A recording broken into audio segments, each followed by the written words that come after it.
మంది డైరెక్టర్లకి సినిమాతో పని లేదు, స్టార్లతో పని లేదు. ఎవరైనా సరే సినిమా ఎలాంటిదైనా సరే సంవత్సరాలు సినిమాలు తీస్తారు. అసలు వీళ్ళ డిక్షనరీ క్విక్ మేకింగ్ అన్న పదమే ఉండదు. ఏదో ఇప్పుడు ఎక్కువ టైం తీసుకుంటున్నారు అని రాజమౌళిని జక్కన్న అంటున్నారు. కానీ కొంతమంది సీనియర్ డైరెక్టర్స్ సంవత్సరాలు సినిమాలు చేస్తారు. అందులో తమిళ డైరెక్టర్ శంకర్ కూడా ఒకరు. శంకర్ ప్రతి సినిమాని గ్రాండ్ గా బిగ్ స్కేల్లో నెక్స్ట్ లెవెల్ మేకింగ్ తో మూవీ చేస్తారు. అందుకే సినిమా షూటింగ్ సాగుతూనే ఉంటుంది. అలా భారతీయుడు 2ని 4 ఏళ్లు తీశారు.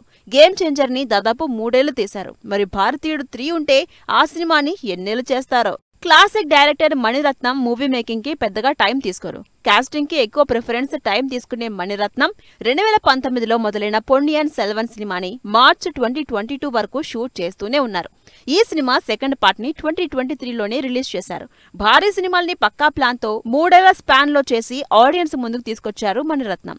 ఒక సినిమాకి ఎంత టైం కావాలో అంత టైం తీసుకుని సినిమా ఫినిష్ చేసేస్తారని మణిరత్నంకి పేరుంది ఆడియన్స్ లో. అప్కమింగ్ మూవీ దగ్ లైఫ్ ని పోయిన సంవత్సరం జనవరిలో మొదలుపెట్టిన మణిరత్నం ఈ జూన్ ఫస్ట్ వీక్ లో సినిమా రిలీజ్ చేస్తున్నారు. కమల్ హాసన్, సింబు, త్రిష, జయం రవి లాంటి ఇంట్రెస్టింగ్ స్టార్ క్యాస్ట్ తో సినిమా కంప్లీట్ చేసేశారు మణిరత్నం. సౌత్ నుంచి హ్యాపెనింగ్ డైరెక్టర్స్ లో టాప్ లిస్ట్ లో ఉన్న కన్నడ డైరెక్టర్ ప్రశాంత్ నీల్. చేస్తున్నవన్నీ కూడా భారీ సినిమాలే. కేజీఎఫ్ తో కలెక్షన్ల హిస్టరీని క్రియేట్ చేసిన ఈ Kannada director pre production work కి, స్టోరీకి బాగా టైం తీసుకున్నా షూటింగ్ మాత్రం నార్మల్ గా చేసేస్తాడు Prashanth Neel. Periodic action drama అయిన కేజీఎఫ్ సినిమాని 2017లో జనవరిలో మొదలుపెట్టి 2018 ఏప్రిల్లో ఫినిష్ చేసిన నీల్ కేజీఎఫ్ 2ని 2019 మార్చిలో మొదలుపెట్టి కోవిడ్ ఉన్నా సరే 2020 ఎండింగ్ కి షూట్ ని కంప్లీట్ చేశారు.